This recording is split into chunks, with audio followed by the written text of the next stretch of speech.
Assalamualaikum warahmatullahi wabarakatuh. Segala puji bagi Allah Tuhan seluruh sekalian alam, salawat beserta salam kepada junjungan kita Nabi besar Muhammad sallallahu alaihi wasallam beserta keluarga dan sahabat beliau yang setia sekalian. Penghormatan saya kepada ayahanda dan bunda, kepada seluruh alim ulama dan kepada seluruh bangsa. Sepertinya memang peralihan isu di Aceh itu nggak pernah habis. Dan ini di dalam musibah yang terjadi pasca bencana ekologis yang terjadi di Aceh, sekarang sudah ada isu baru lagi bahwa ada pengusaha swasta yang akan membeli tanah-tanah lumpur hasil daripada yang dibawa air daripada banjir. Namun sangat amat kita sayangkan ketika isu itu dikembangkan dan itu mungkin bakal menjadi kenyataan. Dan andai ini terus disambut oleh orang Aceh dan ini diiyakan, saya khawatir sekali ini adalah bagian daripada skenario baru. Yang harus kita tahu, wahai kalian para penguasa di negeri, bahwa perlu terus kita mengintrospeksi dan menganalisa kenapa ini terjadi. Jangan sampai sebelum sesuatu itu diambil satu keputusan, maka harus menghitung dulu untung dan rugi.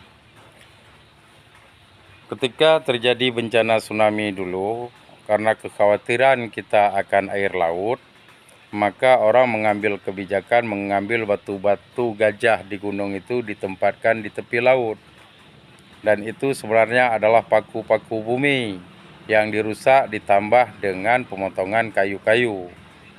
Dan akhirnya setelah itu Allah menyeimbangkan bumi ini hingga mewaterpaskan semuanya sehingga seimbang.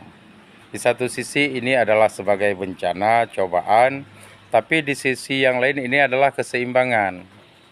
Bila tanah-tanah tersebut dikerok dan dipindah, sehingga keseimbangan itu akan hilang lagi, dan apa yang akan terjadi, maka akan terjadi hal yang sama berulang kali di kemudian hari. Karena begitu nanti air lagi, itu lagi yang dibawa. Akhirnya pekerjaan berulang-ulang hal yang sama. Dan yang harus menjadi pertanyaan dan perhitungan apa? Kenapa orang itu mau beli tanah lumpur itu? Pastikan ada sesuatu di situ. Maka harus cerdaslah dalam berpikir. Yang setiap ada ide-ide seperti ide tanam sawit dari dulu, seperti yang dikatakan Prabowo sampai Papua mau ditanam sawit semua, apa urusan ini itu macam dibilang. Tapi fakta yang kita rasakan dengan banyak sawit itu bagaimana? Janganlah menantang alam. Tuhan sudah mengatur yang terbaik untuk negeri ini. Mengapa kita merusak sehingga kehancuran terus berulang kali dan terjadi? Berulang kali ini sudah terjadi kehancuran malapetaka yang dihantar karena kebodohan kita dalam mengeksekusi sesuatu untuk yang kita pikir untuk kebaikan, tapi fakta yang terjadi adalah malapetaka yang dihantarkan. Karena mereka itu tidak berpikir efek daripada apa yang dilakukan. Maka pikir secara matang bahwa hari ini ketika keseimbangan bumi itu sudah ada, jangan dirusak lagi. Yang harus dipikir bagaimana caranya menyelesaikan persoalan ini, jangan menambah kerusakan baru. Yang seharusnya di tepi laut itu bukan batu gajah diletakkan, itu lebih pohon bak bangka, kan pohon apa itu nama, nggak tahu saya nama bahasa Indonesia, ya kan? Jadi itu pohon-pohon yang harus ditanam, demikian di pinggir sungai, seperti pohon bambu yang harus ditanam dan lain sebagainya, di tepi jalan pohon asam yang harus ditanam. Tapi sekarang kita kan menantang alam sehingga kerusakan terus terjadi. Dan hari ini ketika Allah sudah mewaterpas semua kondisi keseimbangan bumi, tapi kita masih mencari solusi dengan logika berpikir kita menantang Tuhan. Itu sudah tidak relevan lagi. Sehebat apapun kita, jangankan melawan, menghadang saja tentara-tentara Allah itu tidak mampu kita. Maka bumi itu jangan dirusak karena hanya kepentingan beberapa orang. Mari saling kita menjaga, saling kita membangun, saling memperbaiki, dan melihat di mana kesalahan yang sudah terjadi.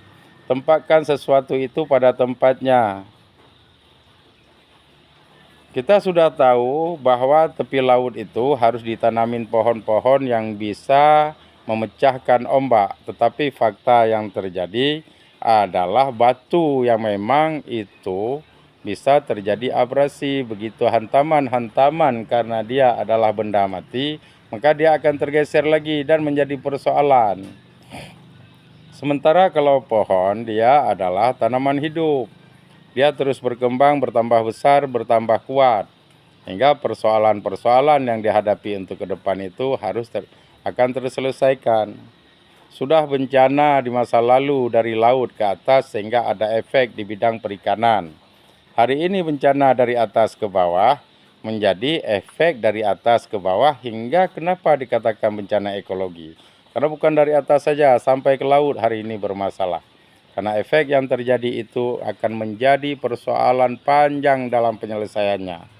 Maka kalau ingin negeri ini baik, makmur, subur, maka ya kembalikanlah sesuai dengan iklim yang ada di tempatnya, kembalikanlah sesuai dengan apa yang diinginkan oleh alamnya.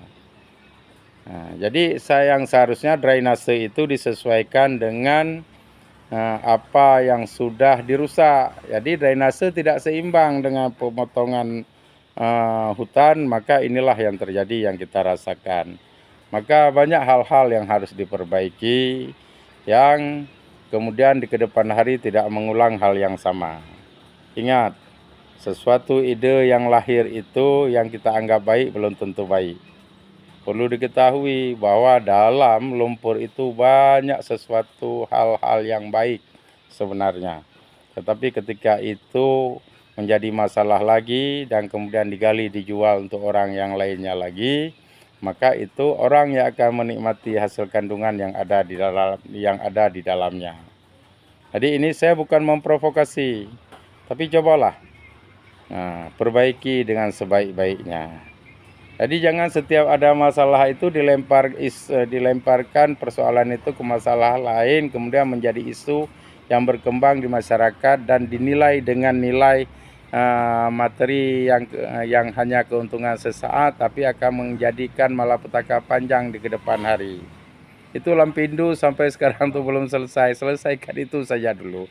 Jangan terlalu jauh ikut campur yang tidak layak untuk diselesaikan. Hari ini yang perlu diselesaikan adalah bagaimana tempat tinggal masyarakat, bagaimana ekonomi masyarakat, dan bagaimana bisa membangun ekonomi hingga berkembang lagi, sehingga mereka itu yang terdampak dengan imbas daripada pekerjaan-pekerjaan mereka, orang-orang yang tidak bertanggung jawab, hari ini bisa menikmati dan punya harapan ke depan, jangan sampai seperti yang sudah-sudah. Nah, tanggung jawab itu yang terutama bukan pada swasta yang disebut tadi dari imbas dari swasta yang lain yang bekerja sama dengan penguasa. Tuh swasta ataupun mereka yang bergerak, orang atau mereka yang terlibat di dalam kekuasaan yang harus bertanggung jawab. Tangkap itu orang-orang yang telah merusak lingkungan, yang telah merusak negeri ini, yang telah merusak paru-paru dunia ini. Kalau Anda itu memang bertanggung jawab dan memang sebagai penguasa yang baik, maka tangkap walaupun itu orang di samping Anda, ambil hartanya itu semua, kembalikan kepada rakyat, kembalikan kepada negara, perbaiki negara ini. Nah, lebih dan kurang, terima kasih. Assalamualaikum warahmatullahi wabarakatuh.